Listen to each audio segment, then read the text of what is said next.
ইয়াকুলুল্লাহু তাআলা সালাসাতুন আনা খাসামুহুম ইয়াউমাল কিয়ামা। আল্লাহর নবী বলেন, আল্লাহ নিজে বলছেন, উম্মত বান্দা বান্দী শুনে রাখো, কিয়ামতের কঠিন ময়দানে তিন ধরনের মানুষ আমি আল্লাহ নিজে তাদের বিরুদ্ধে মামলা লড়ব। কে লড়বেন মামলা? আল্লাহ নিজে লড়বেন। বিচারও করবেন কে? আল্লাহই তো বিচার করবেন। বুঝেই তো যাচ্ছি আল্লাহ যেখানে যার পক্ষ নিবেন ওই লোকটাই তো রাইজ করবে। আল্লাহর নবী বলেন, আল্লাহ বলছেন, ইয়াকুলুল্লাহু তাআলা সালাসাতুন আনা খাসামুহুম ইয়াউমাল কিয়ামা। নবীজি বলেন, একদল মানুষ এমন আছে যাদের পক্ষে আল্লাহ লড়বেন। ওই মানুষগুলো কারা? নবীজি বলেন, এমন মানুষ যে লোকটা কোনো মজদুর করু নিরীহ মানুষকে বাড়িতে নিল, তার কাছ থেকে কাজ উদ্ধার করলো, সার্ভিস নিল, 100 সার্ভিস নিল, কিন্তু ওই লোকের পারিশ্রমিক দিল না। আল্লাহর নবীজি বলেন, কিয়ামতের কঠিন ময়দানে আমি আল্লাহ তাআলা এবং জালিমের বিরুদ্ধে মামলা লড়ব। সুবহানাল্লাহ। আল্লাহ রাসূল বলছেন, আল্লাহ নিজে বলছেন, সালাসাতুন আনা খাসামুহুম ইয়াউমাল কিয়ামা। আরেকদল মানুষ, ওয়ামান বাহুরান ফাআকালা সামানা। আল্লাহর নবীজি বলেন, যে ব্যক্তি কোনো স্বাধীন মানুষকে বিক্রি করে দিল এবং সে ওই বিক্রির টাকা খাইল, এই সমাজের মধ্যে মানব পাচারকারী আছে না নাই? মানুষ পাচারকারী আছেন। আপনারা মনে মনে ভাববেন, মানব পাচারকারীদের শাস্তি কি হবে? ইসলামে কি আছে কিনা?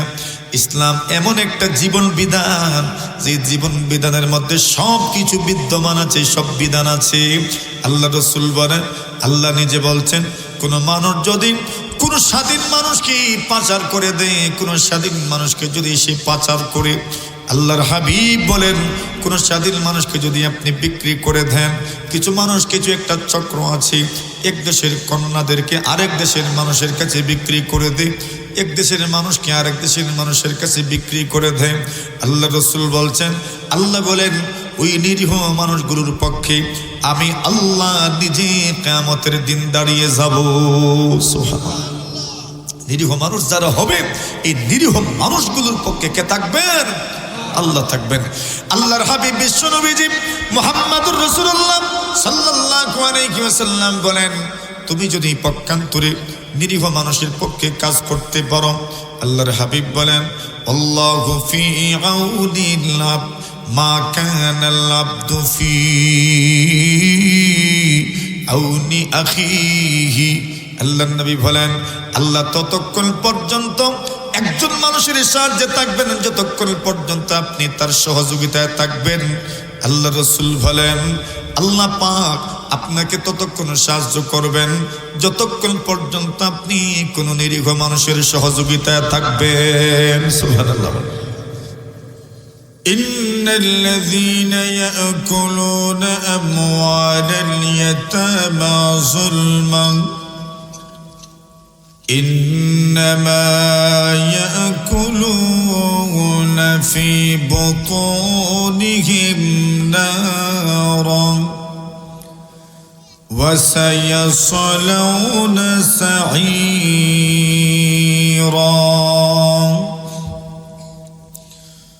وقال رسول الله صلى الله عليه وسلم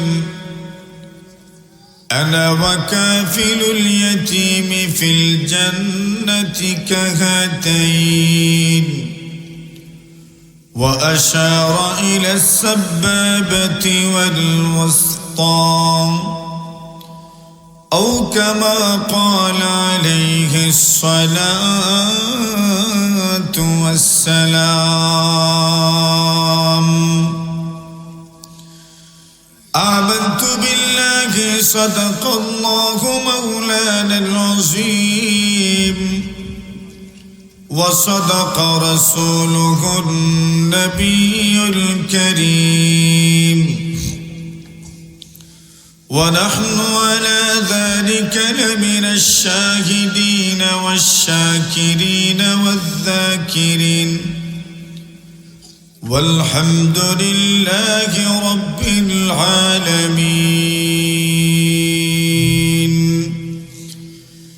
اللهم صل على محمد وعلى آل محمد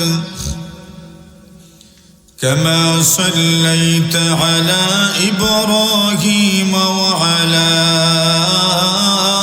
آل إبراهيم إنك حميد مجيد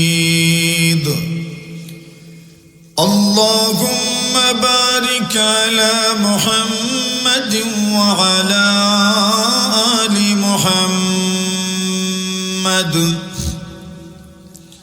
كما باركت على إبراهيم وعلى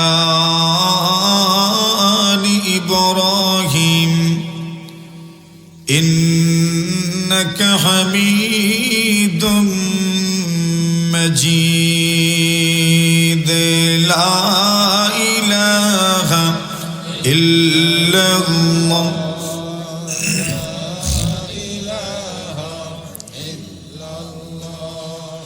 لا إله إلا الله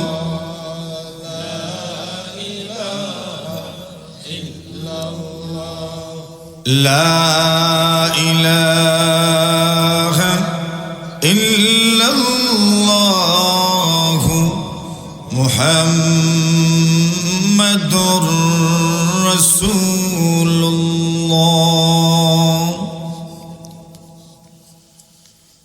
ঐতিহ্যবাহী সংগঠন বুল্লা হিলফুল ফজল যুব সংগঠন মাধবপুর হবিগঞ্জের উদ্যোগে আয়োজিত অধ্যক্ষার 14তম বার্ষিক ইসলামী মহাসম্মেলনের সম্মানিত সভাপতি সাহেবান মুআজ্জাজ মুকাররম হযরত উলামায়ে কেরাম মুরব্বিয়ান সাহেবান যুবক বন্ধুগণ পর্দার আড়ালে অবস্থানরত অত্যন্ত শ্রদ্ধেয়া সম্মানিত মা ও বোনেরা আল্লাহ পাক রব্বুল আলামিনের অসংখ্য অগণিত শুকরিয়া আদায় করছি যার অত্যন্ত দয়া মেহেরবানিতে আজকের এই মহতি মাহফিলের সুন্দর স্নিগ্ধ মনোরম পরিবেশে সমবেত হওয়ার তৌফিক দান করেছেন। এজন্য আমরা প্রত্যেকেই জবান খুলে মহব্বতের সাথে কালিমাতুশ শুকরের নজরানা পেশ করছি। আমরা সকলেই পড়ি আলহামদুলিল্লাহ। কর্তৃপক্ষ আমার এক আলোচ্য বিষয় ধার্য করেছেন, সমাজের নিরীহ মানুষ ও এতিমের সম্পদ আত্মসাৎকারী ও জুলুমকারীর ভয়াবহ পরিণাম। এর মানে আজকের ওয়াজ আমরা মাথার উপর দিয়ে যাব, কি দেখুন না, ঠিক না?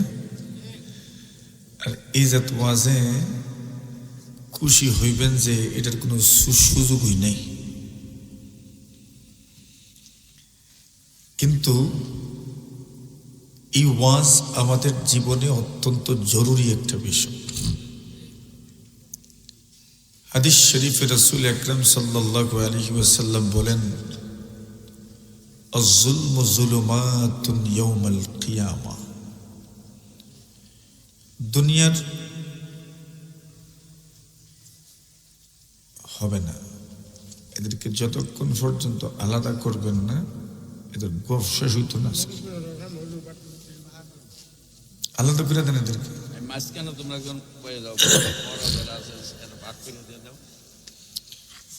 এরা আমরা ভবিষ্যৎ শ্রোতা, থাকতেও হবে, আবার এদেরকে আলাদা করতে হবে। ছোটদের একটা গুণ আছে, এরা মিলেমিশে থাকতে চায়। আমরা বড়রা না, মিলেমিশে থাকতে চাই না। এজন্য আল্লাহর এক বান্দা বলেছিলেন, বড়দের মধ্যে যদি ছোটদের কিছু গুণ চলে আসতো তাহলে বড়দের মধ্যে শান্তি চলে আসত। তোর মধ্যে একটা গুণ হচ্ছে, এরা যখন অসুস্থ হয় আল্লাহর কাছে এরা কোনো অভিযোগ করে না। আমরাও যদি অসুস্থ হওয়ার পরে কোনো অভিযোগ না করে ধৈর্য ধরতাম, ধৈর্যের ফল খুব মিষ্টি হয়।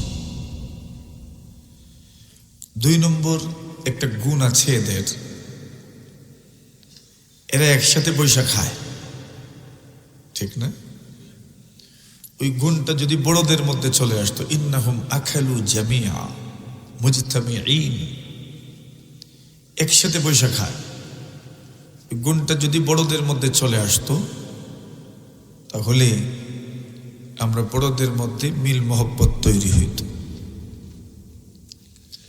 3 নম্বর আরেকটা গুণ আছে এদের, যখন এদের মধ্যে ঝগড়া হয় মাত্র 10 মিনিট পরেই আবার মিল হয়ে যায়, ঠিক না? যদি আমরা বড়দের মধ্যেও এই গুণটা পাওয়া যেত, ঝগড়া হলেও যদি 10 মিনিট বা একদিন পরেও যদি মিলে যেতাম, তাহলে সমাজে আর কোনো উশৃঙ্খলা থাকতো না। ছোটদের আরেকটা গুণ আছে, রিজিক নিয়ে এদের কোনো টেনশন নেই। এখানে যারা আছে এরা খাসকে খাইব কি, এটা টেনশন আছে নেই। তো এই গুণটা যদি আমাদের মধ্যে চলে আসতো, এটার নাম তাওয়াক্কুল। এটার নাম কি? তাওয়াক্কুল। সমাজটাই সুন্দর হয়ে যেত।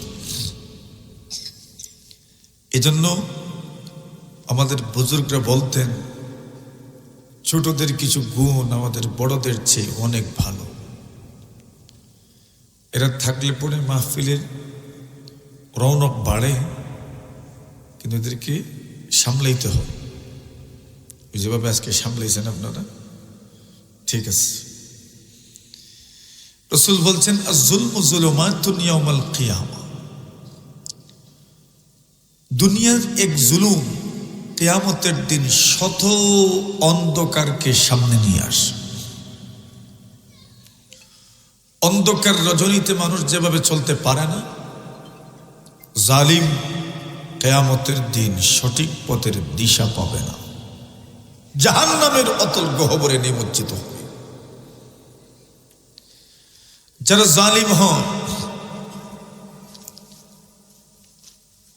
এরা জালিম হয়েছেই তো অন্যের উপর জুলুমের কারণে। তো যার উপর জুলুম করা হলো সে হলো মাজলুম। কি? মাজলুম।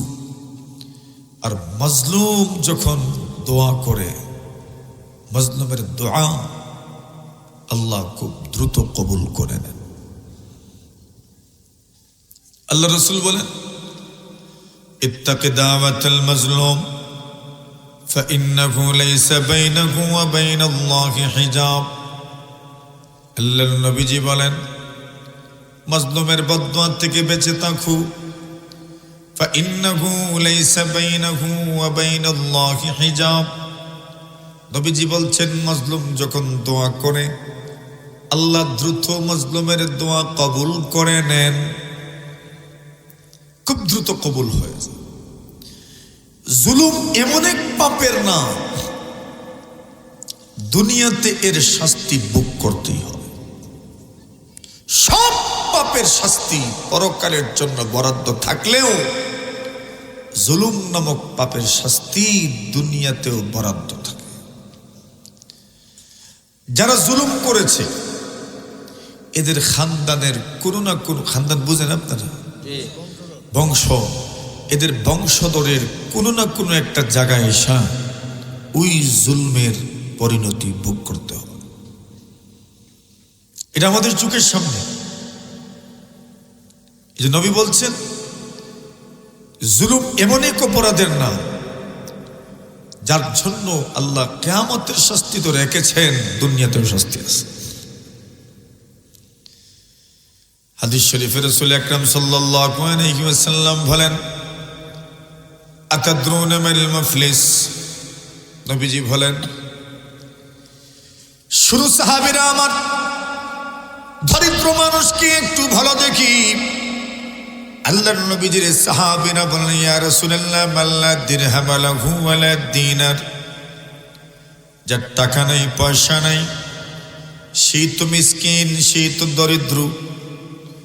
নবীজি বলেন না, দরিদ্র আর মিসকিন হলো যে মানুষ সওয়াবের গাঁঠি নিয়ে আল্লাহর সামনে হাজির হলো, অনেক নেকি করেছে, কিন্তু যেই পরিমাণ নেকি করেছে এর চাইতে বেশি জুলুম করে এসেছে।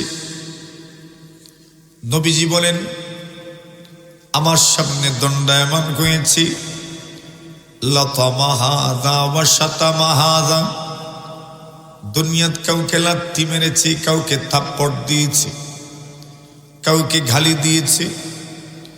নবীজি বলেন, কিয়ামতের কঠিন ময়দানে যে মানুষগুলো তার মাধ্যমে আক্রান্ত হয়েছে, জুলমের শিকার হয়েছে, ওই মানুষগুলো আল্লাহর সামনে যাবে বিচারের জন্য।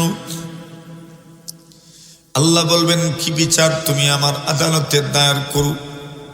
আল্লাহর বান্দা মামলা দায়ের করবে, আল্লাহ এই লোকটা আমাকে থাপ্পড় দিয়েছে, এই লোকটা আমাকে লাথি দিয়েছে, গালি দিয়েছে।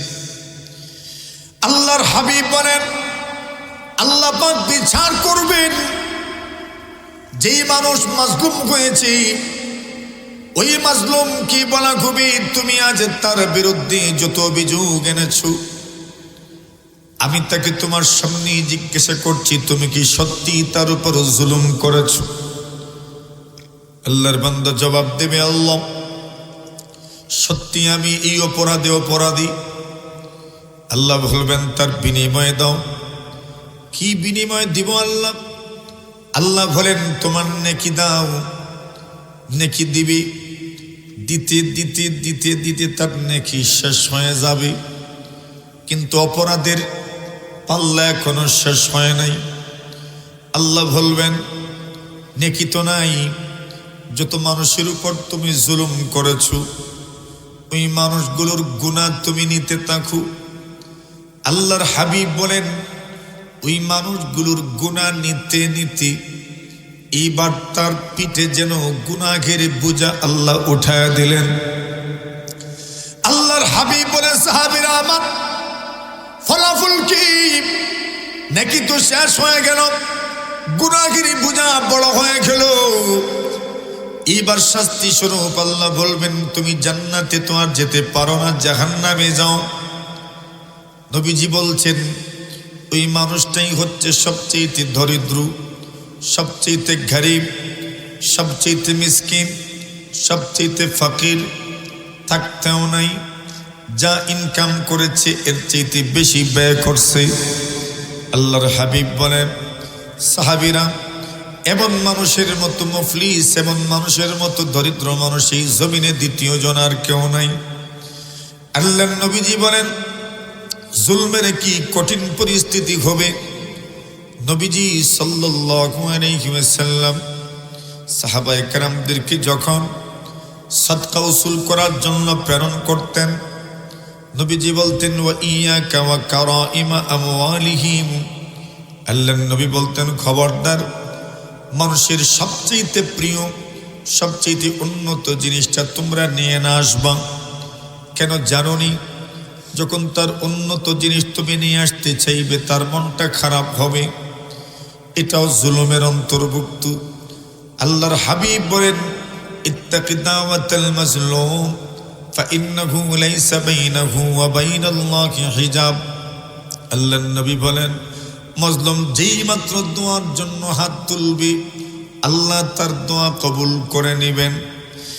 উলামায়ে কেরাম লিখেন, পৃথিবীর কোন মানুষ যদি মাজলুম হয় আল্লাহর দরবারে শুধু আহ শব্দ যদি বলে, এক কিতাবের মধ্যে লিখেছেন, আল্লাহর বান্দা আল্লাহর সামনে দোয়া করেছে, তার ঘর ছিল ঝুপড়ি ঘর, কুড়ে ঘর। একজন মানুষ সুন্দর একটা ঘর বানাইছে, ওই কুড়ে ঘরের কারণে তার ঘরের সৌন্দর্য ফুটে ওঠে না। গরিবকে উৎখাত করে দেওয়ার জন্য বলছে, তুমি তোমার ঘর ছেড়ে চলে যাও। এমন কিছু শিল্পপতি, এমন কিছু ধনাঢ্য মানুষ সমাজে আছে না নাই?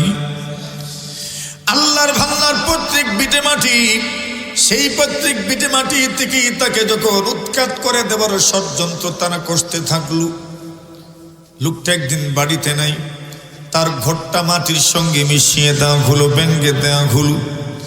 আল্লাহর বান্দা যখন বাড়িতে এসেছে, দূরের থেকেই দেখছে তার ঘরটা মাটির সঙ্গে মিশে গেছে। আল্লাহর বান্দার কিছুই বলে নাই, শুধু মুখ দিয়ে বলেছে, ইয়া আল্লাহ, আমি তো ছিলাম না, আপনি ছিলেন কোথায়? সুবহানাল্লাহ, বুঝেন নাই? আয় আল্লাহ তাআলা, আমি তো ছিলাম না, আপনি ছিলেন কোথায়? এমন সুন্দরভাবে বলেছে যেমন আপনি আমি কাউকে বাড়িতে রেখে গেলাম, ওই লোকটা বাড়িতে ছিল, আমি ছিলাম না। আসার পরে যখন কোনো দুর্ঘটনা দেখি তখন বলে, আমি তো ছিলাম না, তুমি তো ছিলে। আল্লাহর বান্দা বলছেন, আল্লাহ লাম আকুন, আমি তো ছিলাম না। ফাআইনা কুনতা, আপনি ছিলেন কোথায়? সুবহানাল্লাহ।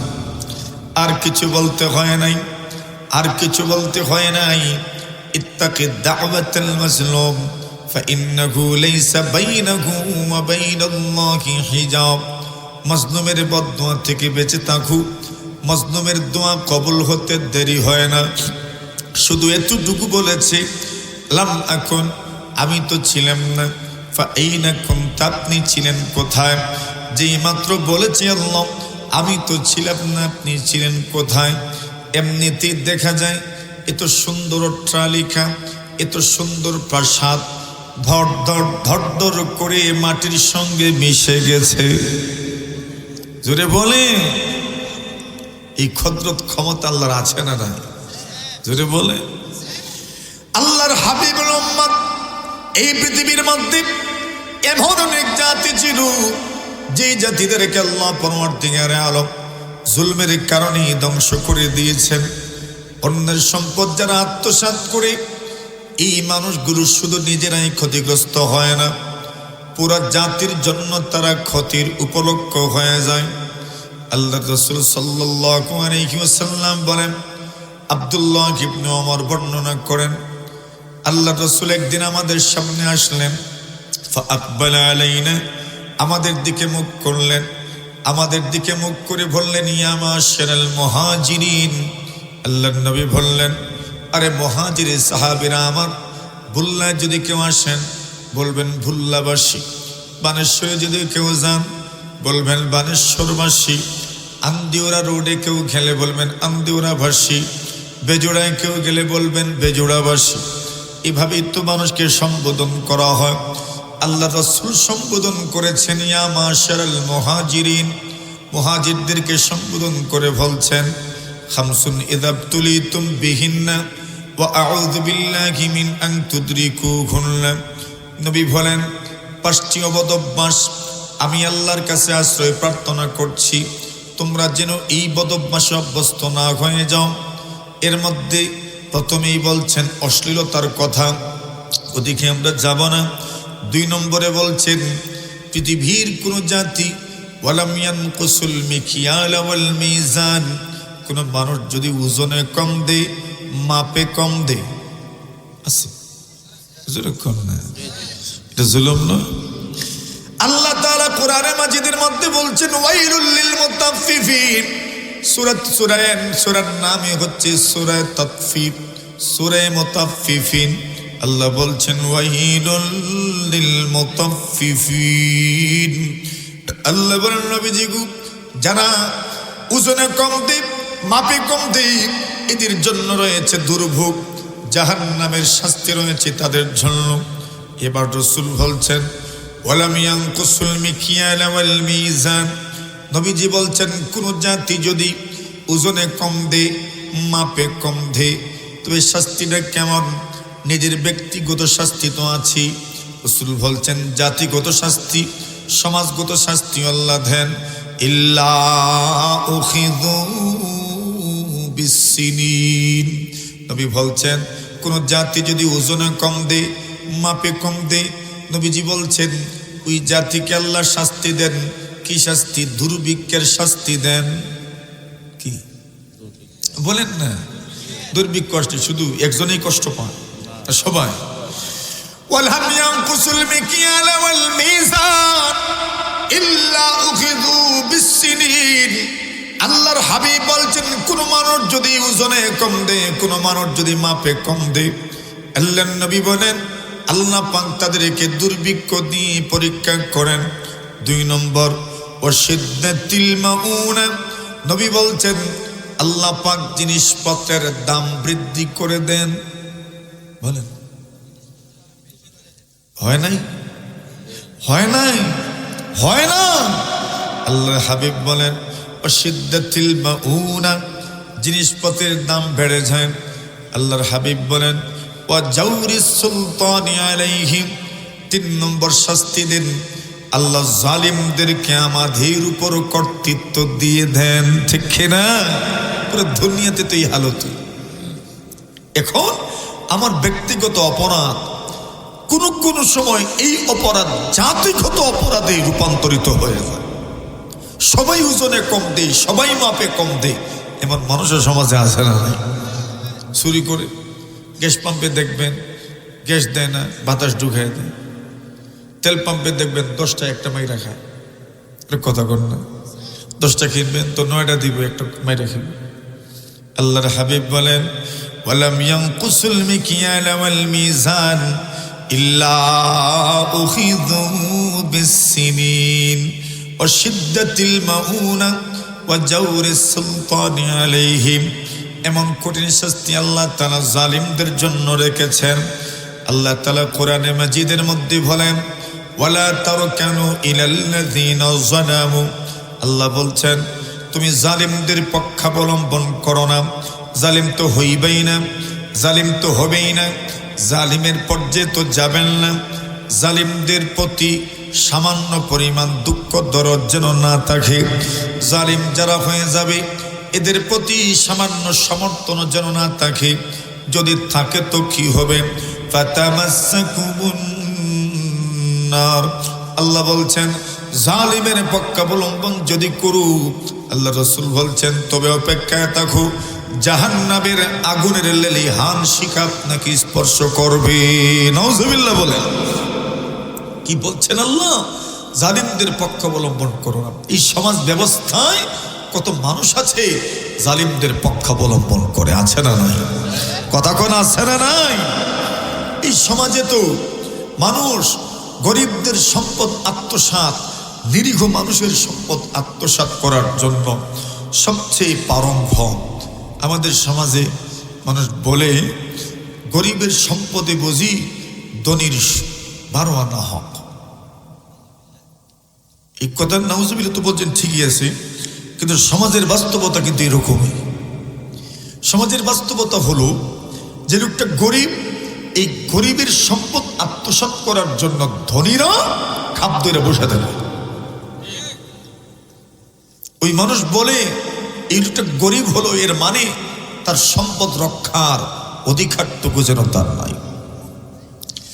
আল্লাহর হাবিব বলেন সম্পদ মানুষের জন্য এত গুরুত্বপূর্ণ। নবীজি বলেন মান কুতিলা দুনা মালিহি ফাহুয়া শাহীদুন, কেউ যদি তার সম্পদ রক্ষার জন্য মারা যায়, আল্লাহ নবীজি বলছেন শাহাদাতের মৃত্যু নসিব হলো। সুবহানাল্লাহ বলে। বুঝেছেন কিছু? মান কুতিলা দুনা মালিহি ফাহুয়া শাহীদুন ওয়া মান কুতিলা দুনা ইরদিহি ফাহুয়া শাহীদুন। আল্লাহর নবীজি বলেন কেউ যদি তার ইজ্জত রক্ষার জন্য মারা যায়, আল্লাহর হাবিব বলছেন সে যেন শহীদ। রাসূল বলছেন কেউ যদি তার সম্পদ রক্ষার জন্য মারা যায়, আল্লাহর নবীজি বলছেন সেও যেন শহীদ। চিন্তা করে মানুষের সম্পদ রক্ষা কত গুরুত্বপূর্ণ। আচ্ছা শুনেন আরেকটা হাদিস শুনেন, কষ্ট দিচ্ছে আপনাদের, বুঝিয়েন কথাগুলো, বুঝলে পরে বুঝবেন। শুধু আমি ভয়াবহতার কথাটাই বললাম, এটাই তো যথেষ্ট না। সম্পদের গুরুত্ব কি পরিমাণ সেটাও তো বোঝার দরকার। আল্লাহর হাবিব সাল্লাল্লাহু আলাইহি ওয়াসাল্লাম মক্কাতুল মুকাররমায় আল্লাহর ঘরের তাওয়াফ করলেন, হজ করলেন। যে হজটাকেই বলা হয় বিদায় হজ। নবীজি এর পরে আর কোনো হজ করেন নাই, উমরাও করেন নাই। আল্লাহর নবী বিশ্ব নবীজি ওই সময় যে বক্তব্য দিয়েছিলেন সেই বক্তব্যকে ইতিহাসের পাতা বিদায় হজ্জের ভাষণ বলে। কি বলে? বিদায় হজ্জের ভাষণ বলে। সেই বিদায় হজ্জের ভাষণ খুতবাতু হাজ্জাতুল ওয়াদা, আল্লাহর হাবিব বিশ্বনবীজি বিদায় হজ্জের ভাষণে বলছেন, ও সাহাবীরা আমার, সমস্ত সাহাবায়ে কেরাম উপস্থিত। কতজন? 1,24,000, অথবা কেউ তো বলছেন 1,44,000 সাহাবায়ে কেরাম উপস্থিত। কালকে কইবেন না সুবহানাল্লাহ, থাকবে এটা জুড়ে বলেন। আল্লাহর নবী দাওয়াত দিয়েছেন, 1,44,000 সাহাবায়ে কেরাম উপস্থিত ময়দানে। আল্লাহর নবী বক্তব্য দিবেন, মাইকের ব্যবস্থা নাই। জারির ইবনে আব্দুল্লাহ বাজনী রাদিয়াল্লাহু তাআলা রাসূল বললেন, জারির তুমি মানুষদেরকে একটু চুপ করাও। ইয়া জারির ইস্তানসিতিন নাস, লোকদেরকে চুপ করাও, আমি কিছু কথা বলতে চাই। কেন? সরগুলের মধ্যে কথা বলা যাবে না, একটু চুপ করাও যেন সবার কানে কানে আওয়াজটা পৌঁছে যায়। আল্লাহর নবীর সাহাবী জারির ইবনে আব্দুল্লাহ বাজনী আওয়াজ দেন, আইয়ুহান নাস, লোকজন তোমরা চুপ হয়ে যাও। ওয়াসমাউ, নবীজি কি বলেন শোনো, নবীজি যা বলেন তা তোমরা মানো। আল্লাহর নবীজি বক্তব্য দিলেন, সাহাবীরা আমার, এই দিনের নাম কি? দিনটা ছিল কুরবানির দিন। কোন দিন? কুরবানির দিনের নাম কুরবানির দিন। ওই মাতুন না আপনারা, কুরবানির দিনের নাম কুরবানির দিন। যেদিন কুরবানি দেওয়া হয় ওই দিনকে আমরা কুরবানির দিন বলি, ঈদের দিনও বলি। আল্লাহর নবী বললেন, এই দিনের নাম কি?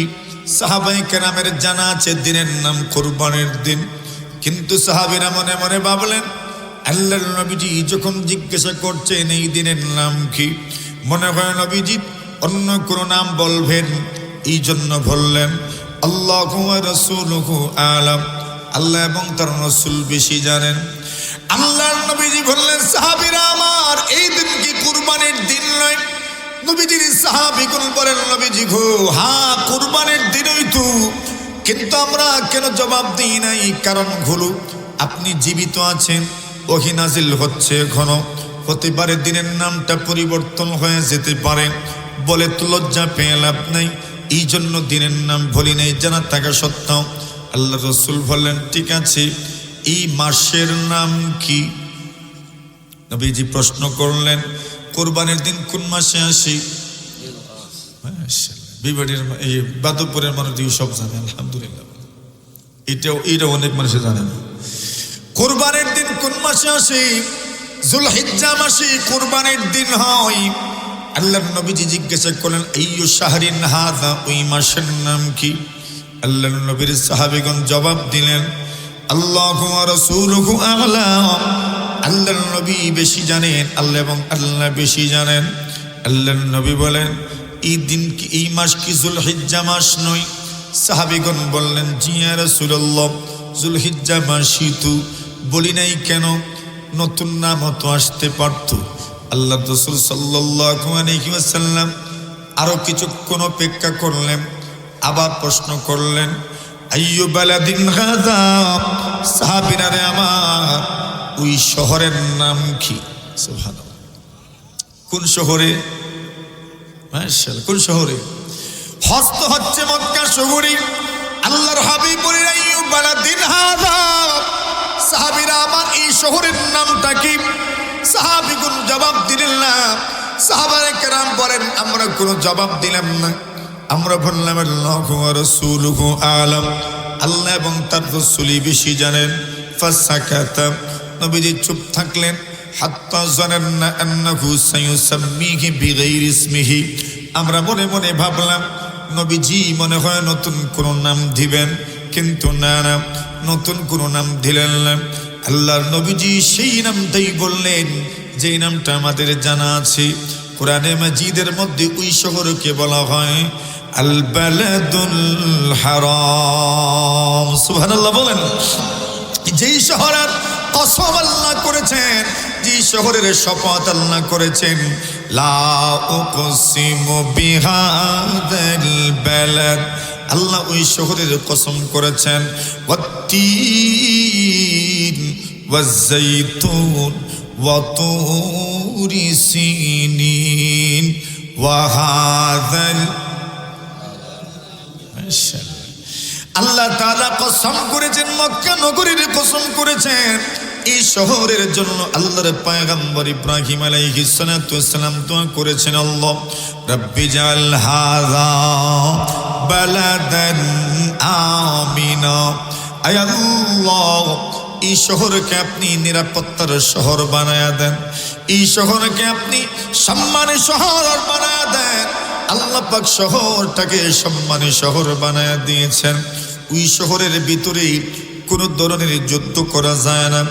এই শহরের ভিতরে, এই নগরীর ভিতরে কোনো ধরনের কোনো মানুষকে শাস্তি দেওয়া যায় না, হত্যা করা যায় না। এই শহরের কোনো গাছও কাটা যায় না, এই শহরের কোনো ঘাসও ছিঁড়া যায় না, এই শহরের কোনো গাছের পাতাও ছিঁড়া যায় না। সুবহানাল্লাহ, জোরে বলেন। এমন এক শহরের নাম মক্কাতুল মুকাররমা, যে শহরের ইজ্জত সম্মান সবার চাইতে বেশি। যে মাসের নাম বলা হয়েছে, ওই মাস আল্লাহ তাআলার কাছে সম্মানী মাসের অন্তর্ভুক্ত। আল্লাহ বলেন, নবীজি গো, ইন্না ইদ্দাতাশ শুহুরি ইনদাল্লাহি 12 শাহরান ফি কিতাবিল্লাহ মিনহা আরবাতুন হুরুম। আল্লাহর কাছে মাসের গণনা 12 মাস। ওই 12 মাসের মধ্যে 4টা মাস হচ্ছে সম্মানী মাস। সেই 4টা মাসের একটা মাস হচ্ছে যুলহিজ্জা মাস, আরেকটা মাস হচ্ছে যুলকাদা মাস, আরেকটা মাস হচ্ছে মুহররম মাস, আরেকটা মাস হচ্ছে রজব মাস। কয় মাস? 4 মাস সম্মানী মাস। এই সম্মানী মাসের মধ্য থেকে একটা মাসের নাম হচ্ছে যুলহিজ্জা মাস। শহরটাও সম্মানী, মাসটাও সম্মানী। কুরবানির দিন, ওই দিনটাও তো আল্লাহর কাছে বড় সম্মানী। আল্লাহর নবী বলেন, সাহাবীরা আমার, ইন্না আমওয়ালাকুম ওয়া আরাদাকুম ওয়া দিমাআকুম, আল্লাহর নবীজি বলেন, ইন্না দিমাআকুম, তোমাদের রক্ত, তোমাদের সম্পদ, তোমাদের ইজ্জত, একজনের কাছে আরেকজনের সম্মান, একজনের কাছে আরেকজনের মান, একজনের কাছে আরেকজনের রক্ত কি পরিমাণ দামি। নবী বলেন, ওই শহর যেমন দামি, এই মাস যেমন দামি, ওই দিন যেমন দামি। নবীজি বলেন, তোমাদের সম্পদ, তোমাদের রক্ত, তোমাদের ইজ্জত আল্লাহ তাআলার কাছে তো দামি।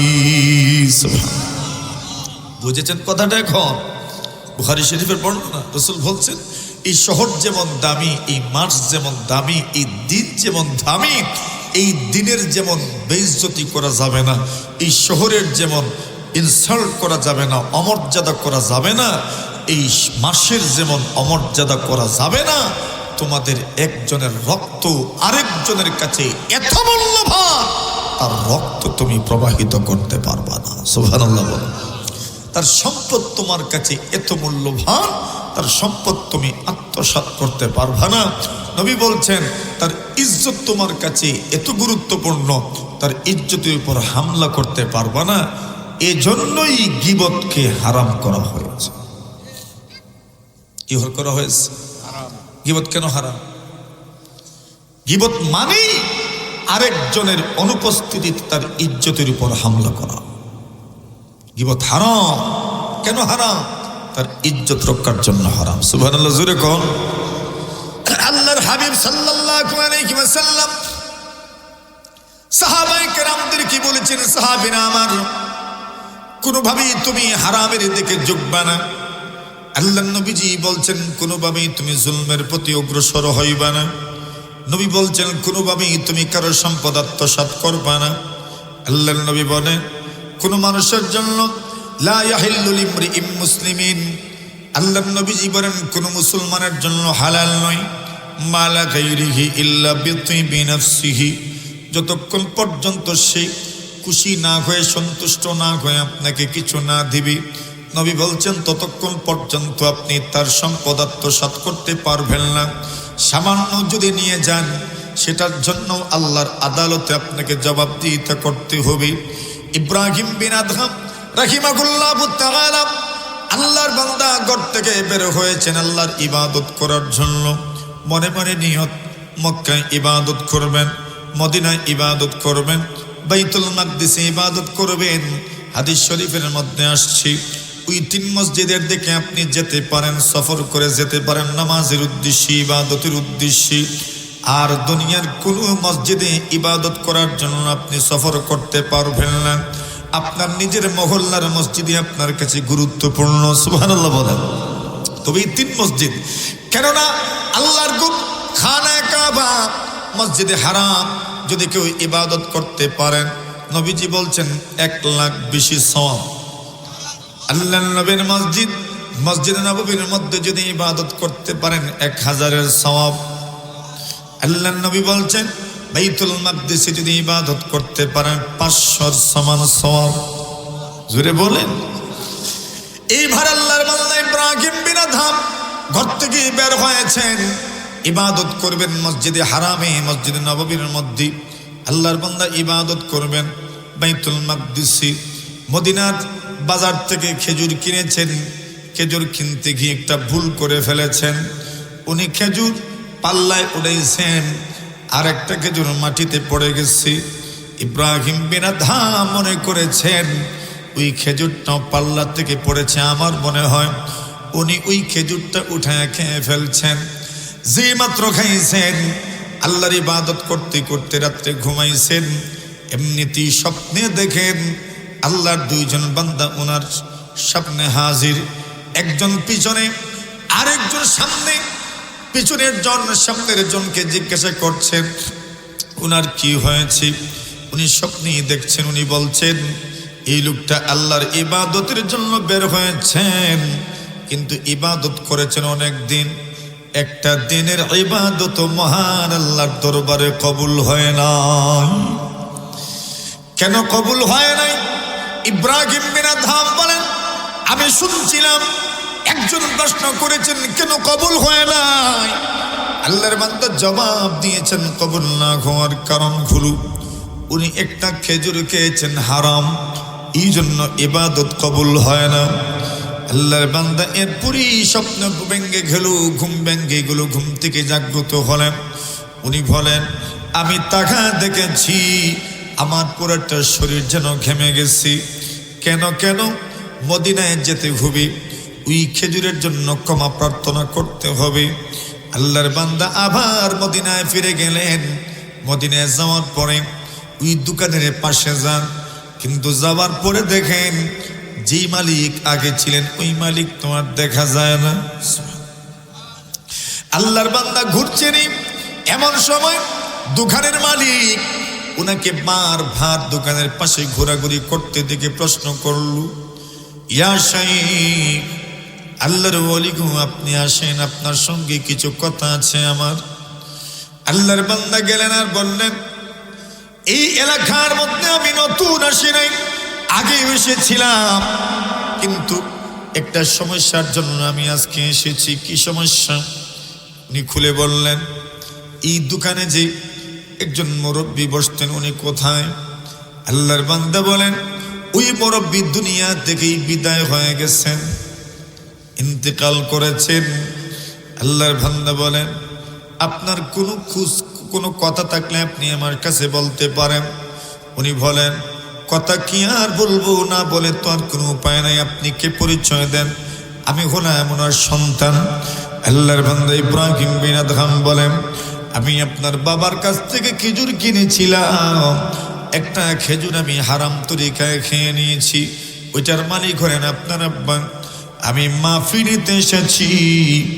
আল্লাহর বান্দা বলেন, আল্লাহর ওলি গো, আমি আপনাকে তো একা একা মাফ করতে পারি না। কেন? আমার আব্বা মারা যাওয়ার পরে আমরা ভাই বোন মা সহ আব্বার সম্পদ বন্টন করেছি। সুবহানাল্লাহ। আল্লাহর হাবিব বলেন, এই বন্ধু, তুমি যদি হারাম খাও, তুমি তোমার দোয়া আল্লাহর দরবারে কবুল হয় না। আল্লাহর হাবিব সাল্লাল্লাহু আলাইহি ওয়াসাল্লাম বলেন, উম্মত, একজন মানুষ মরুভূমির মধ্যে দোলায় দুশরিত কান্না করছি। রাসূলুল্লাহ সাল্লাল্লাহু আলাইহি ওয়াসাল্লাম বলেন, ইন্নাল্লাহা আমারাল মুমিনিন মা আমারা বিহিল মুরসালিন। আল্লাহ মুমিনদেরকে এই আদেশ করেছেন যা আদেশ করেছেন নবীদেরকে। অতঃপর রাসূল সুম্মা যাকারাল্লাযী আশআসা আগবারা, আল্লাহর নবী বিশ্ব নবীজি এমন একজন মানুষের কথা উল্লেখ করলেন যে মানুষ মরুভূমি দিয়ে হাঁটছে, আওলা কেশ বাউলা বেশ।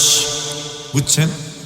বলেন আপনাদের দেশে আওলা কেশ মানে চুল এলোমেলো, বাউলা বেশ, শরীর অবস্থা ভালো নয়, ধুলা ভালোর কারণে আল্লাহর কাছে দোয়া করছে, ইয়া রব্বি ইয়া রব্বি ইয়া রব্বি, আয় আমার আল্লাহ, আয় আমার আল্লাহ, আয় আমার আল্লাহ।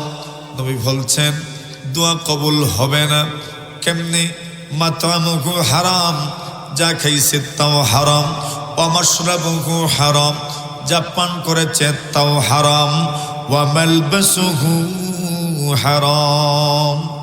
ইতিমের সম্পদ দিয়ে কাপড় বানিয়েছি অথবা গরিবের সম্পদ আত্মসাৎ করেছি, ওইটা বিক্রি করে ব্যাংকে জমা রাখছি, ওই টাকা দ্বারা খাবার কিনি, চাউল কিনে, মাছ কিনে, কাপড় কিনে আর পরিধান করি।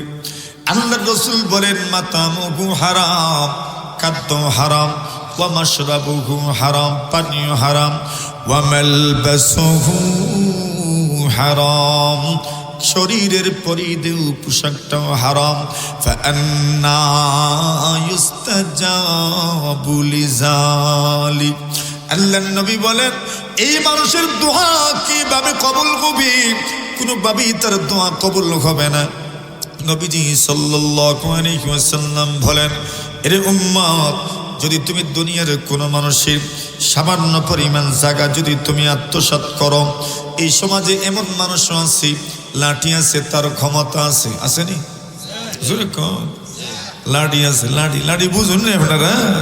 কিছু মানুষ আছে সন্তান বেশি, আওলাদ বেশি, এই জন্য মনে মনে হওয়ার লাঠি আছে। আমার আল্লাহর বান্দার লাঠি থাকার কারণে প্রতি বছর নতুন করে বেড়া দেয় আর কয়েক ইঞ্চি জায়গা নিজের দিকে ডুহায়। যেরকম আছে এদিকেও আছে। আল্লাহর হাবিব সাল্লাল্লাহু, কত মানুষ আছে জমিনের আইল কয় না আপনার দেশে? আইলই কয়। ওটারে কি করে? ওই যে কোদাল দিয়ে যে কি করে, এটারে কি তা কয়? ছাড়ে, যে ছাড়ার সময় ছাড়ে নেই। কেমন ছাড়ে? ছাড়তে পারে তো, হ্যাঁ পারে, মানে একবারে পুরা পারে। কতক্ষণ ঠিক নেবে? ঠিক। আল্লাহর হাবিব বলেন মান আখাযা শিবরাম মিনাল আরদ বিগাইরি হাক্কিন, আল্লাহর হাবিব সাল্লাল্লাহু আলাইহি ওয়াসাল্লাম বলেন পৃথিবীর কোন মানুষ যদি অন্য কোন মানুষের এক বিগত জমিন, এক বিগত বুঝেননি? ডাব কয় আপনার দেশে এক ডাব। আল্লাহর হাবিব বলেন মান আখাযা শিবরাম মিনাল আরদ বিগাইরি হাক্কিন, আল্লাহর নবীজি সাল্লাল্লাহু আলাইহি ওয়াসাল্লাম বলেন, আল্লাহর বলে শোনো গো, তুমি যদি পৃথিবীর কোনো মানুষের একটা বিগত জমিন, এক ডাব জমিন যদি তুমি কোনোভাবে আত্মসাৎ করে নাও, অযাচিতভাবে, নাহকভাবে, অন্যায়ভাবে যদি আত্মসাৎ করো, তাওয়াক্কাহুল্লাহু ইয়াওমাল কিয়ামাতি ইলা সাবঈ আরদিন, আল্লাহর নবী বিশ্ব নবীজি বলেন কিয়ামতের কঠিন ময়দানে ওই এক বিগত জমিন আত্মসাৎ করার কারণে আপনার গলায় আল্লাহ 7 তবক জমিন লটকায়া দিবেন।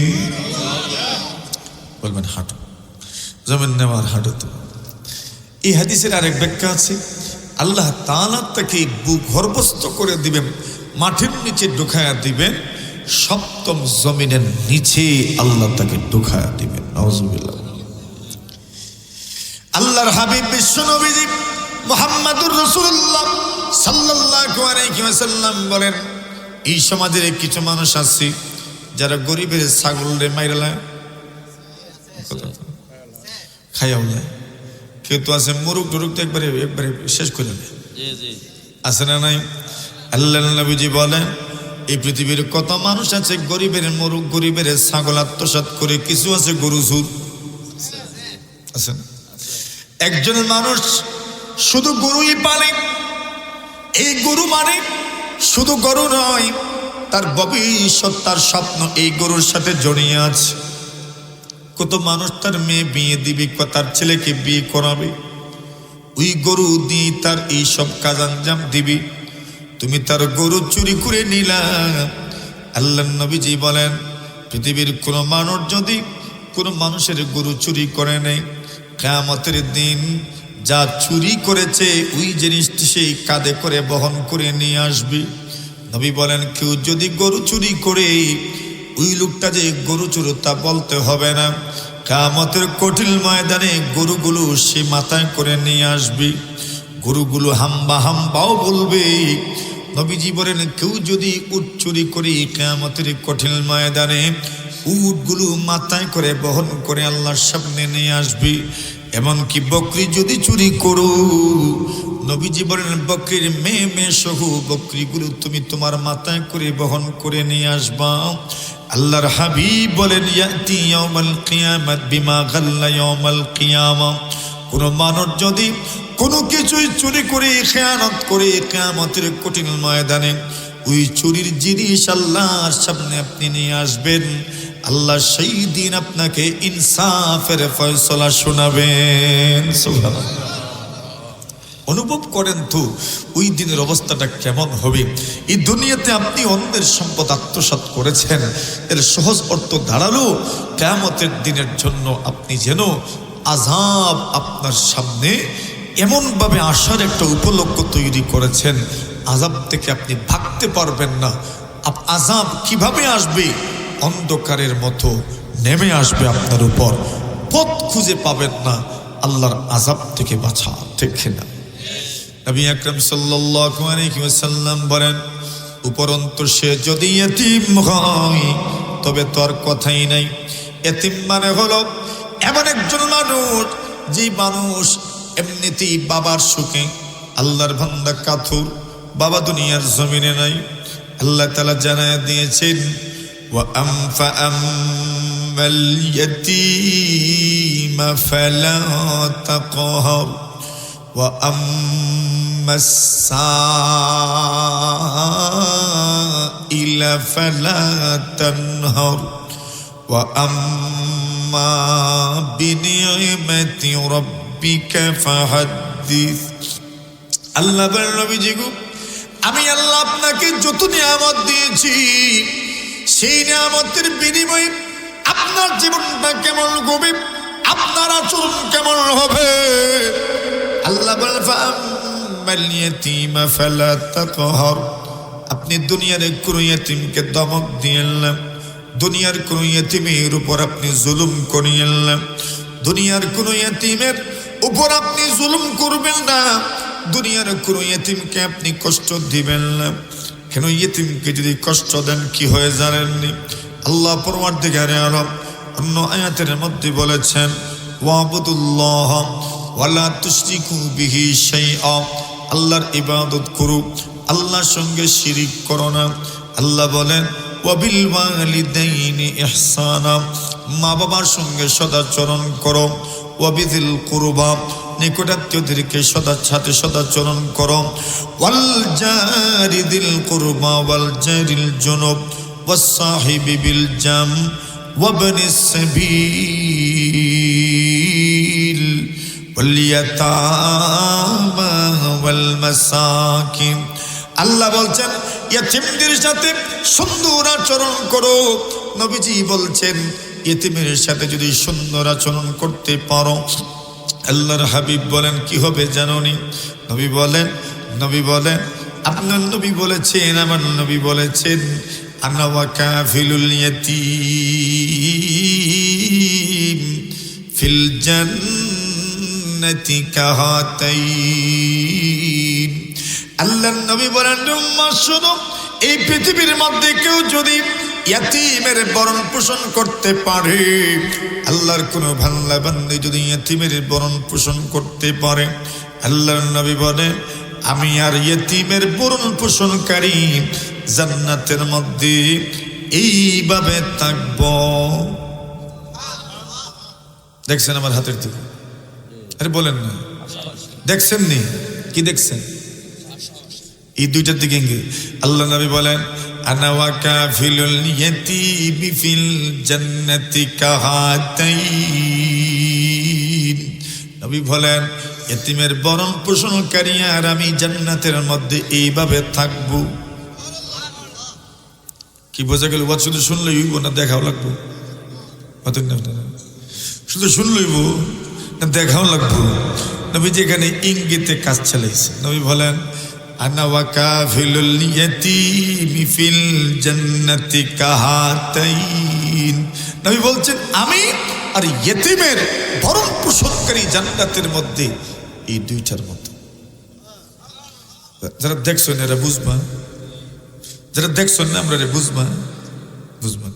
এরপরে বর্ণনাকারী বলছেন ওয়া আশারা ইলা সাব্বাবাতি ওয়াল ওয়াসতা, বলছেন আল্লাহর রাসূল সাব্বাবার দিকে। সাব্বাবা মানে কি? ধমক দিলে কোন আঙ্গুল উঠে? এটা উঠে। কাউকে হুঁশিয়ার করতে হলে কোনটা উঠে? এটাই উঠে। এই জন্য এই আঙ্গুলের নাম হচ্ছে ধমক দেওয়ার আঙ্গুল, অথবা শাহাদা, সাক্ষী দিলেও এটা।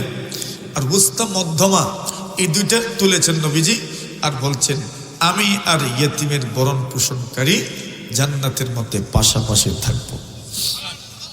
জোরে কোন আল্লাহর হাবিব বলেন এরে উম্মত, পৃথিবীর কোন মানুষ যদি ইয়েতিমের ভরণ পোষণ করতে পারে, আল্লাহর নবী বলেন যেই ব্যক্তি ইয়েতিমকে তার ঘরে বসবাসের সুযোগ দেয়, তার ঘরে খাওয়ার সুযোগ দিই, তার ঘরে পানি পান করার সুযোগ দিই, আল্লাহর নবী বলেন ওয়াজাবাত লাহুল জান্নাহ, জান্নাত তার জন্য ওয়াজিব হয়ে যায়।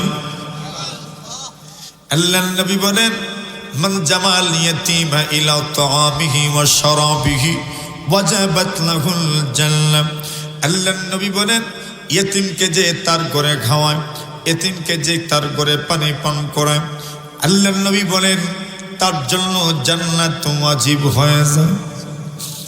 আল্লাহর নবী বিশ্ব নবী বলেন পৃথিবীর কোন মানুষ যদি ইয়েতিমের মাথার মধ্যে এইভাবে হাত রাখে, এই সমাজের মধ্যে কত ভাই আছে, ভাই মারা যায়, ভাই তার সন্তানগুলো এতিম বানায় দুনিয়া থেকে চলে যায়।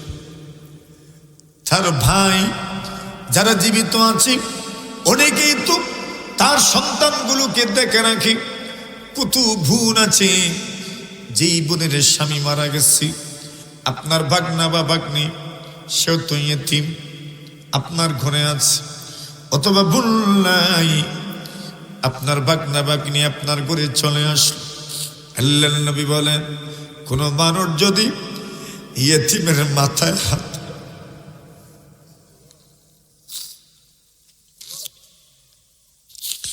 আল্লাহর হাবিব বলেন ওই ব্যক্তির হাতের নিচে যতগুলো পশম আসবে, নবী বলেন আল্লাহ এই পরিমাণ সওয়াব তাকে দান করবে। আল্লাহর হাবিব বলেন মান কানাল ইয়াতীমু ফি বাইতিহি, কোন মানুষের ঘরে যদি ইয়েতিম বসবাস করে, আল্লাহর হাবিব বলেন উম্মত, আর যদি ওই ঘরের মানুষ ইয়েতিমের সাথে ভালো ব্যবহার করে না, আল্লাহর নবীজি বলেন আল্লাহ তাদের সাথে ভালো ব্যবহার করেন, আল্লাহ তাদের উপর নারাজ হয়ে যান। আর যেই ঘরের ইয়েতিমের সাথে সুন্দর আচরণ করা, আল্লাহ সেই ঘরওয়ালার সাথেও সুন্দর আচরণ করেন। এই জন্য বিশ্ব নবীজি বলেন এরে আল্লাহর বান্দা, তুমি যদি পারো কোন ইয়েতিমের মাথায় হাতটা ভুলে দিও, আল্লাহ পাক তোমার হায়াতের মধ্যে বরকত দিবেন, আল্লাহ তোমার রিজিকের মধ্যে বরকত দিবেন। আল্লাহর নবী বলেন যখনই তুমি ইয়েতিম দেখবে তার মাথায় তুমি হাতটা ভুলে দিও, তুমি তো জানো না এই দুনিয়াতে তার মনে কত দুঃখ যে আছে। সে নিজের চোখে দেখে অন্যান্য সন্তানগুলোর বাবা তাদেরকে চুমু দেয়, তাদেরকে আদর করে, তাদেরকে মহব্বত করে। ছেলে দেখে কত বাবা তার সন্তানকে আদর করে, মনে মনে ভাবে আমারও যদি বাবা থাকতেন তবে তো আমাকে আদর করতেন।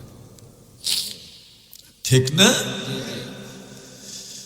আল্লাহর হাবিব সাল্লাল্লাহু আলাইহি ওয়াসাল্লাম বসে আছেন, এক সাহাবী আসলেন আর বললেন, ইয়া রাসূলুল্লাহ, ইয়া হাবিবাল্লাহ, আগো নবীজি, আমার সন্তানটাকে আমি খুঁজে পাচ্ছিলাম না, সকাল থেকে আমি আমার সন্তানটাকে খুঁজে পাই নাই। সংবাদ পেয়েছি আমার সন্তানটা নাকি অমুক জায়গায় আছে। আল্লাহর নবী, বিশ্ব নবীজি, আপনি যদি অনুমতি দেন আমি আমার সন্তানটাকে নিয়ে আসি। আল্লাহর নবী বললেন, যাও নিয়ে আসু, তবে খবরদার তুমি অন্য ছেলে মেয়েদের সামনে তোমার ছেলেকে তুমি চুমু দিবা না। আল্লাহর নবীর সাহাবী বলেন, ইয়া রাসূলুল্লাহ, ইয়া হাবিবাল্লাহ, ওগো নবীজি, এটা কি কোনো কথা হলো? এতক্ষণ পরে আমি আমার সন্তানকে দেখব, কাছে পাবো, আমার সন্তানকে বুঝি আমি চুমু দিব না?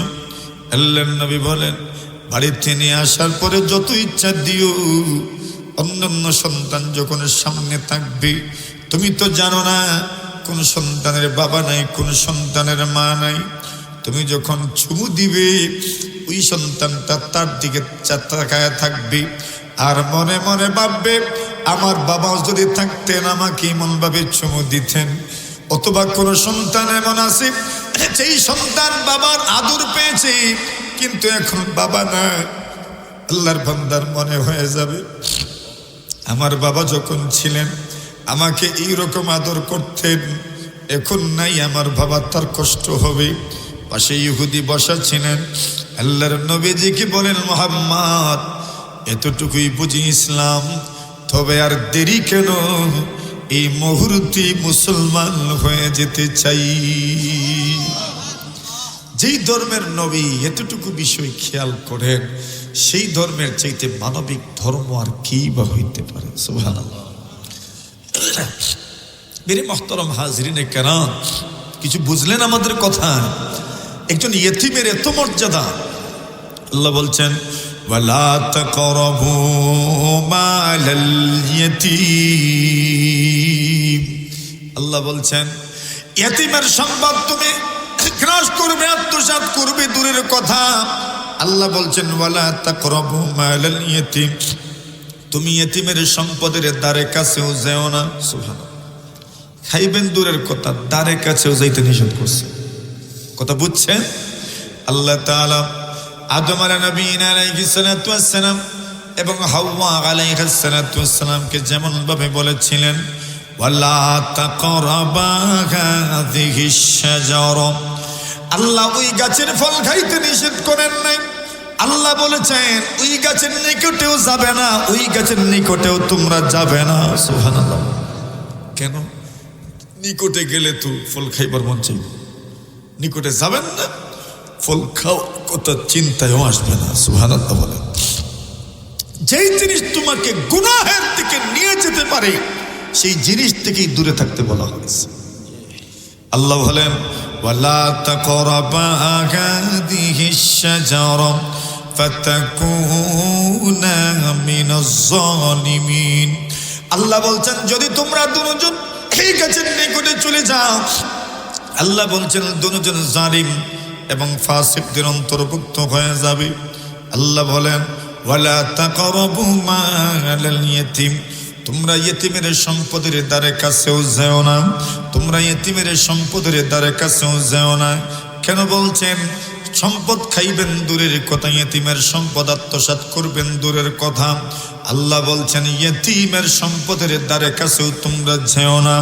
আল্লাহ বলেন, এরে বান্দা বান্দি শুনে রাখো, আবার তুমি অসন্তুষ্ট হয়ে ইয়েতিমের সম্পদ প্রাপ্ত বয়স্ক হওয়ার আগে তার কাছে হস্তান্তর করে দিও না। কেন জানোনি? তুমি যদি তার সম্পদ তার কাছে হস্তান্তর করে দাও, সে তো জানে না, বুঝে না, ডাইন বামে কোনো শিখতে পারে নাই, মানুষ তার সম্পদ লুটে নিয়ে যাবে। এই জন্য আল্লাহ বলছেন, তার সম্পদ তার কাছে তুমি হস্তান্তর করো না, তোমার কাছে রাখবা। যখন সে প্রাপ্তবয়স্ক হয়ে যাবে তার সম্পদ তুমি তার কাছে হস্তান্তর করবা, তাকে জানায় দিবা। তুমি যদি সামান্য পরিমাণ আত্মসাৎ করো না, আল্লাহ জানায় দিয়েছেন কিয়ামতের কঠিন ময়দানে আল্লাহর নবীজির সঙ্গে মহান আল্লাহ পাক আপনার হাসরের ব্যবস্থা করে দিবেন। এতিমের সম্পদ যদি আপনি ঘাস না করেন, আত্মসাৎ না করেন, তো আল্লাহর নবীর সঙ্গে জান্নাতে থাকবেন। কথায় যখন কথা বাড়াইল, একটা কথা আপনাদেরকে বলি, আমি কষ্ট হইতেছে। আমাদের অনেক মানুষ মারা যায়, মানুষ মারা যাওয়ার পরে সিন্নি করার একটা প্রবণতা আছে না নাই? আছে। একজন মানুষ মারা যাওয়ার পরে ওই লোকের যত সন্তানাদি আছে এরা তার সম্পত্তিতে মালিক, উত্তরাধিকারী, ফরাইজদার। বুঝছেন না আপনারা? ওই মানুষটার কোন সন্তান যদি নাবালেগ থাকে, সে এতিম। সে কি? এখন যদি ওই মৃত ব্যক্তির সম্পত্তির থেকে যদি সিন্নি করা হয়, এই সিন্নিতে ইয়েতিমেরও মাল আছে। এখন আমরা যারা খাইলাম, কার মাল খাইলাম? ইয়েতিমের মাল খাইলাম। বিদায় কেউ যদি নিজের পক্ষ থেকে বলে আমার বাবার সিন্নি আমি করব, হ্যাঁ, অথবা নিজেরা যা ইনকাম করেছে ব্যক্তিগত জীবন থেকে, এটার থেকে করলে ঠিক আছে। বাকি সিন্নি কি না কি ওইটার হুকুম আমি বলছি না। কতটুকু সমস্যা আছে এটার একটা সমস্যা বললাম আমি। ইয়েতিমের সম্পদ যদি যুক্ত হয়ে যায়, তবে এটাও ইয়েতিমের সম্পদ আত্মসাৎ করার গুনাহের অন্তর্ভুক্ত। আর আল্লাহ বলছেন, ইন্নাল্লাযীনা ইয়াকুলুনা আমওয়ালাল ইয়াতামা যুলমা ইন্নামা ইয়াকুলুনা ফী বুতুনিহিম নারা ওয়া সায়াসলাউনা সাঈরা। আল্লাহ বলছেন, নবী, পৃথিবীর কোন মানুষ, নিশ্চয়ই যে সকল মানুষ ইয়াকুলুনা আমওয়ালাল ইয়াতামা যুলমা, যারা ইয়েতিমের সম্পদ অন্যায়ভাবে আত্মসাৎ করে, যারা ইয়েতিমের সম্পদ অন্যায়ভাবে খায়, আল্লাহ বলছেন এরা যেন সম্পদ খাইল না। ইন্নামা ইয়াকুলুনা ফী বুতুনিহিম নারা, আল্লাহ বলেন তারা যেন তাদের পেটের ভিতরে আগুন ঢুকাইল। কে ঢুকাইছে? এটা সম্পদ খাইল না, কি ঢুকাইল? আগুন ঢুকাইল। আল্লাহ বলেন শুধু আগুন পেটের ভিতরেও ঢুকায় নাই, আল্লাহ বলছেন ওয়াসায়াসলাউনা সাঈরা, সেদিন বেশি দূরে নয় ওই মানুষগুলো আল্লাহর জাহান্নামের মধ্যে নিপতিত হবে। এর মানে সহজ অর্থ হলো, ইয়েতিমের সম্পদ আপনি খাবেন, ইয়েতিমের সম্পদ আপনি আত্মসাৎ করবেন, আপনার জন্য মহান আল্লাহর জাহান্নাম উপেক্ষা করছে, ঠিক কিনা? এমন ভাবে ইয়েতিমের সম্পদ আত্মসাৎ করার আরো কত পথ পদ্ধতি যে আছে, এটার কোনো হিসাব নেই। আসেন, ইয়েতিমের এই সামান্য অংশ আমরা কথা বললাম। এরপরে আরেকটা কথা বলা হয়েছে, সমাজের নিরীহ মানুষ, এই সমাজের বেশিরভাগ মানুষ হইতো নিরীহ, ঠিক না? মাতুন না আপনারা? মাতুন না যে বুঝি, এটা বুঝছেন নি আপনারা? মা তো বুঝুনি আপনারা?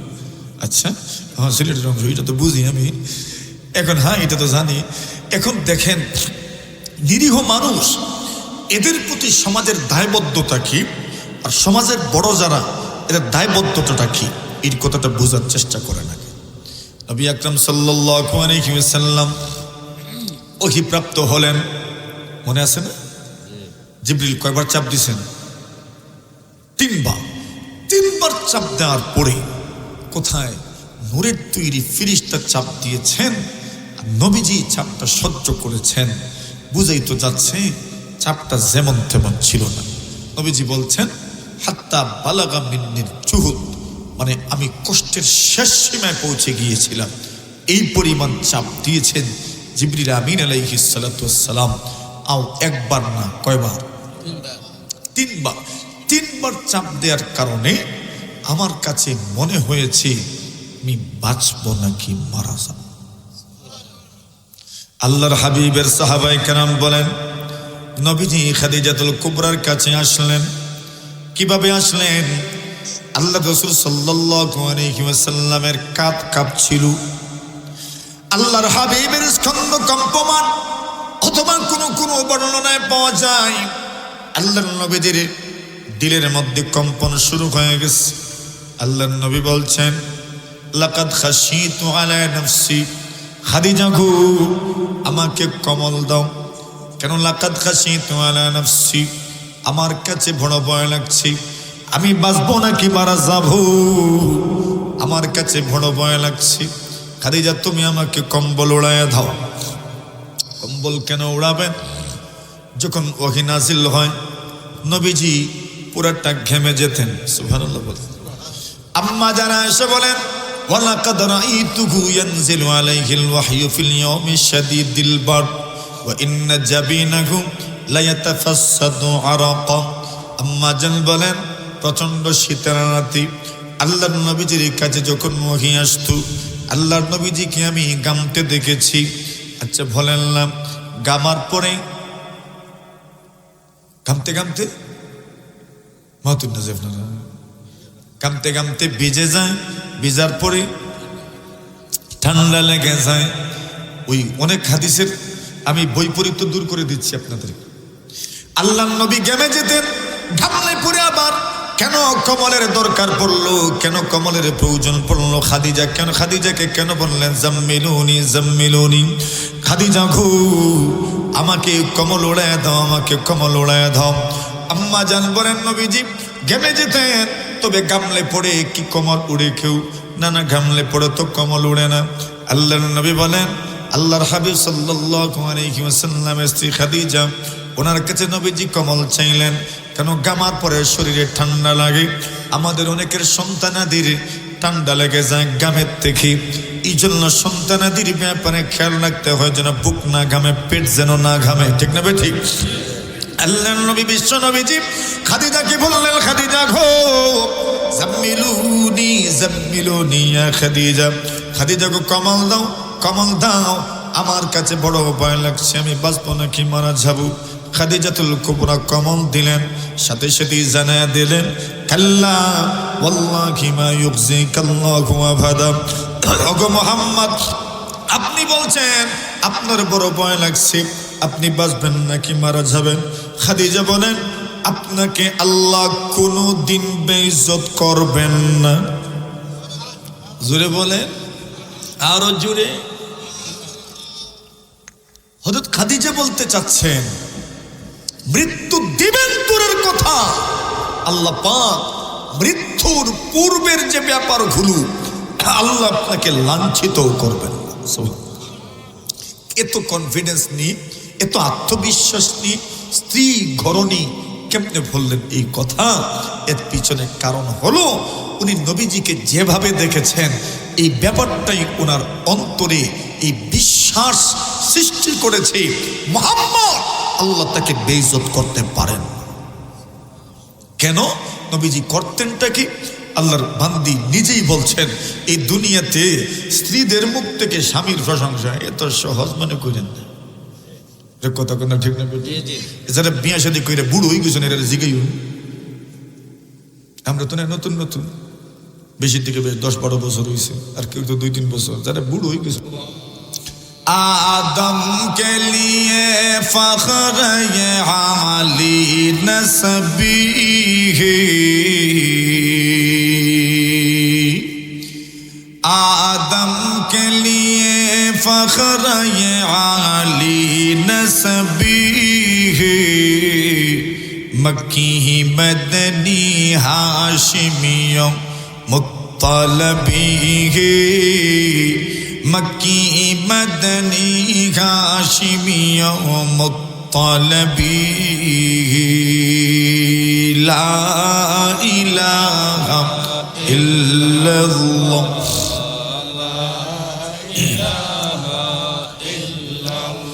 ला इलाहा इल्लल्लाह,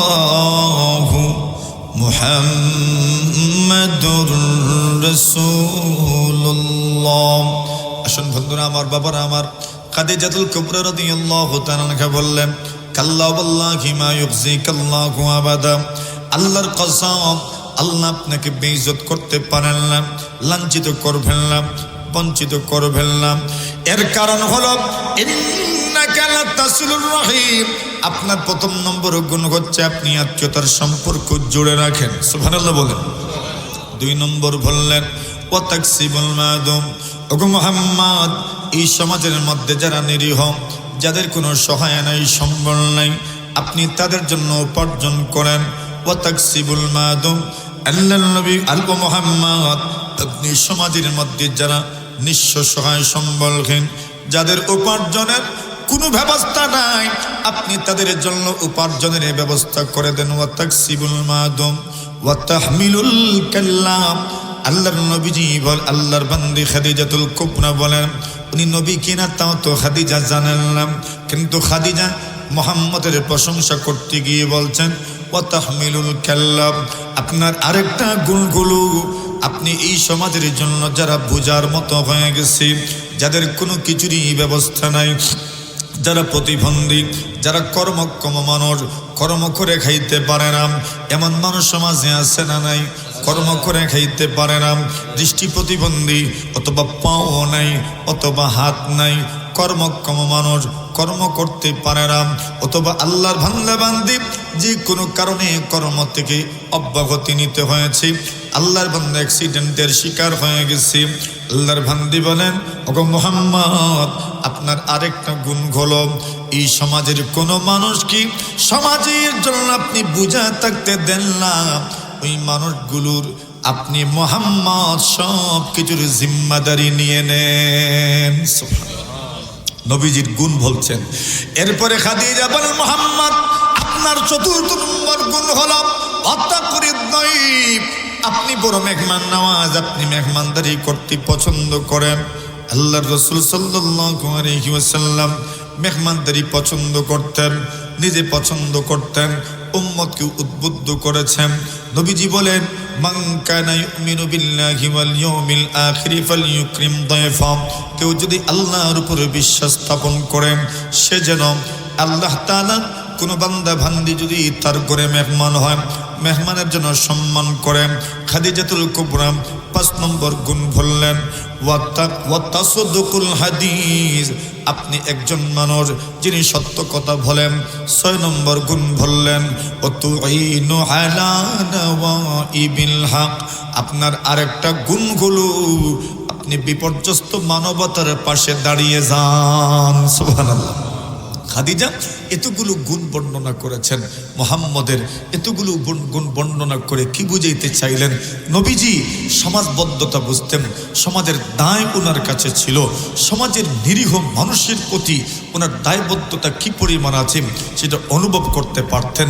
তবেই তো আল্লাহর রাসূল এমন একটা সমাজ ব্যবস্থার প্রবর্তন করেছিলেন যেই সমাজে ছিল সাম্য, যেই সমাজে ছিল সমতা, যেই সমাজে বৈষম্যের কোনো সুযোগ ছিল না। সুবহানাল্লাহ বলেন। একজন মানুষ যদি না, ওইটা সম্ভব হবে না, খাই এখন বয়ানে আইবেন তো খাইবেন। জনাবে রাসূল আকরাম সাল্লাল্লাহু আচ্ছা দেখেন জনাবে রাসূল, আচ্ছা শুনেন, আচ্ছা ঠিক উনি নিয়ে আসেন, আমার ভাইকে নিয়ে আসেন, যত সম্ভব তাড়াতাড়ি নিয়ে আসেন। জনাবে রাসূল আকরাম সাল্লাল্লাহু আলাইহি ওয়াসাল্লামের এই গুণগুলো যে বর্ণনা করছেন খাদিজা, এই সবগুলো সামাজিক গুণ। সবগুলো কি সামাজিক গুণ। এখানকার যুগে আমরা যত কাজ করি এই সব কাজের একটা সূত্র আছে, এই সূত্রটাই মুহাম্মদুর রাসূলুল্লাহ সাল্লাল্লাহু আলাইহি ওয়াসাল্লাম। আসল যে কথাটা বলছিলাম, নিরীহ মানুষের অধিকার যদি আপনি রক্ষা করতে পারেন তো আপনার লাভটা কি হবে সেই কথাটা অত্যন্ত সংক্ষেপে বলছি। ওই 3 ব্যক্তির কথা আপনারা জানেন, যে 3 ব্যক্তির একজন ছিলেন শ্রমিক মানুষ, ছিলেন না, মজদুর ছিলেন, যিনি মানুষের কাজ করতেন, যিনি মানুষের কাজ করতেন। একজন মানুষের বাড়িতে কি ভাই আসছে, আরে মাশাআল্লাহ, একজন মানুষ কাজ করত। এখন আল্লাহর ওই বান্দা কাজ করে বেতন না নিয়ে, পারিশ্রমিক না নিয়ে চলে গেল। বুঝছেন কথাটা? ওই লোকটা অনেক বছর পরে ফিরে এসেছে, প্রায় কয়েক বছর পরে ফিরে এসেছে। ফিরে আসার পরে বলল, ভাইজান আপনি আমার কাছে দায়বদ্ধ। কি দায়বদ্ধ?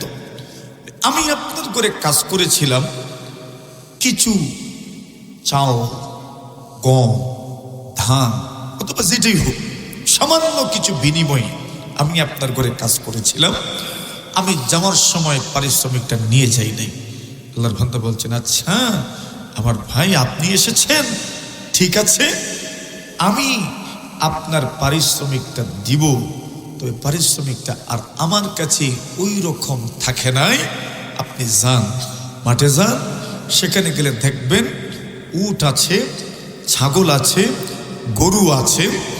আমাদের দেশে বলে গরুর পাল, আপনাদের দেশে গরুর পাল। ওই এক পাল উট আছে, এক পাল গরু আছে, এক পাল ছাগল আছে। ওই এক পাল উট, এক পাল গরু, এক পাল ছাগল রাখাল সহ আপনি মালিক। সুবহানাল্লাহ, জোরে বল। বুঝেন নাই কিছু? এক শের, শের করি আপনারা দেশে, এক শের চাউল বা 1 কেজি চাউল বা 2 কেজি মনে করেন বা 1 মন ওই মনে করেন, 1 মন চাউল আর 1 মন ধানের বিনিময়ে চাকরি করেছে। আর কয়েক বছর পরে এসে বলছে পারিশ্রমিকটা দিয়ে দেন আর আল্লাহকে ভয় করেন। বলছে আচ্ছা তুমি বুঝিয়ে এসেছো, ঠিক আছে যাও, ওই আপনার মরুভূমিতে 1 পাল উট, 1 পাল গরু, 1 পাল ছাগল আছে, ওইটার মালিক তুমি, রাখাল সহ ওইটা তুমি নিয়ে যাও। আল্লাহর বান্দা বলেন, আতাস্তাহজিউ বি, তুমি কি আমার সঙ্গে ডং করছো, ঠাট্টা করছো, মস্কারা করছো, বিদ্রুপ করছো? আল্লাহর বান্দা বলেন, না আমি তোমার সঙ্গে ঠাট্টা করি নাই, বিদ্রুপ করি নাই, মস্কারা করি নাই। আল্লাহর বান্দা তুমি জানো না, তুমি যেই দিন আমার কাছে এই আমানত রেখে গিয়েছিলাম, পারিশ্রমিক রেখে গিয়েছিলাম, ওই দিন আমি বড় চিন্তিত ছিলাম। ওই টাকাটা যদি এমনভাবে থেকে যায়, পারিশ্রমিকটা যদি এমনভাবে থেকে যায়, কয়েক বছর পরে ওইটার ভ্যালু থাকবে না। আজকের 5 টাকার নোট আগামী 10 বছর পরে ওই 5 টাকার নোট দিয়ে একটা চকলেটও খুঁজে পাবেন না, ঠিক কিনা? আরো 20 বছর পরে ওই টাকাটা অচলের মতোই হয়ে যাবে। আল্লাহর বান্দা মনে মনে ভাবলাম, লোকটা তো পারিশ্রমিক আমার কাছে রেখে গেল, আমি পারিশ্রমিকটা এইভাবে রাখি নাই, আমি এর পিছনে মেহনত করলাম, আমি ছাগল কিনলাম, বিক্রি করলাম, গরু কিনলাম, বিক্রি করলাম, এমনভাবে উট কিনলাম, বিক্রি করলাম, ব্যবসা বাণিজ্য করতে থাকলাম।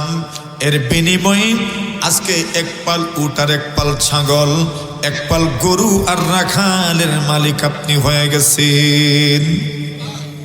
মজদুরের অধিকার, এই সমাজে মজদুর নিরীহ মানুষের অধিকার মাইরা খাওয়ার মতো মানুষের অভাব নাই, আছে না? লাখ লাখ কোটি কোটি টাকার কাজ করা, কিন্তু শ্রমিকদেরকে জিজ্ঞাসা করিয়েন পুরো বিল পাইছো না, দিয়েছে না। এমন মানুষ নাই, মাইরে লাগছে এমন মানুষ নাই, হাজারো মানুষ এমন আছে। আবার কিছু মানুষ আছে বেশি দিয়ে অভিদায় দেয়, এমনও আছে। আবার কিছু আছে ঘুরতে ঘুরতে ঘুরতে ঘুরতে ঘুরতে টাকা পায় না, আছে না নাই?